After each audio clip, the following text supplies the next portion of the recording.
Republicans are the party of law, order, and justice. I'm not involved in the legality or the illegality. I, Donald John Trump, do solemnly swear.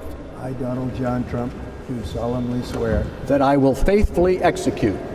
That I will faithfully execute. The office of President of the United States. The office of President of the United States. And will, to the best of my ability. And will, to the best of my ability. Preserve, protect, and defend.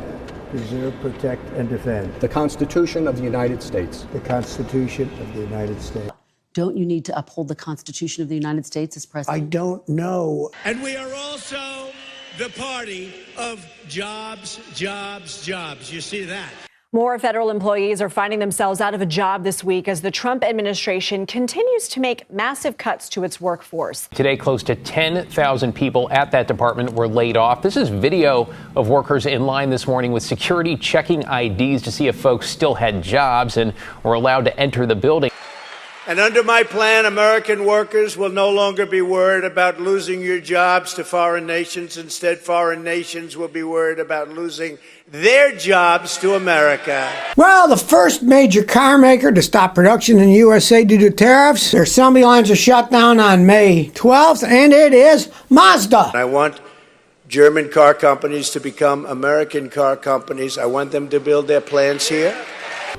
Well, General Motors is cutting staff and closing 5 plants. The company will reportedly lay off some 14,000 factory and white-collar workers here in the U.S. Not only will we stop our businesses from leaving for foreign lands, but under my leadership, we're going to take other countries' jobs. I want GE, IBM, and every other manufacturer that left us to be filled with regret and come sprinting back to our shores, and they will. Ford CEO Jim Farley and John Deere CEO John May, two titans of American manufacturing, separately revealed they are shutting down all their factories and plants in the United States and moving operations abroad. The ramifications of both decisions were immediate and severe. Entire towns that had thrived for decades around Ford and Deere factories were suddenly facing economic collapse. Their decisions came swiftly on the heels of a dramatic policy shift by the newly inaugurated U.S. President Donald Trump, who declared sweeping tariffs on America's trade partners. You're not paying for those tariffs. China's paying for those tariffs. Our people aren't paying for those tariffs. China's paying the tariffs. Look at the popular Chinese e-commerce retailer Temu. It sells a bunch of clothes, tchotchkes at very low prices, with the caveat that you are importing them directly from China. Thanks to Trump's tariffs, importing a bunch of cheap stuff directly from China just got a lot more expensive. So Temu, Chinese-owned firm, added a line during checkout to show exactly how much Trump's tariffs are costing you. CNBC ran the experiment. Here it is, $30 to purchase 2 items of clothing from Temu, free shipping, and then $45 in import fees, those being Trump's tariffs, meaning your $30 order is now $75. So isn't that a perfect crystal clear demonstration that it's the American consumer and not China who is going to have to pay for these policies? The word tariff, properly used, is a beautiful word. One of the most beautiful words I've ever heard. It's music to my ears. A lot of bad people didn't like that word, but now they're finding out I was right.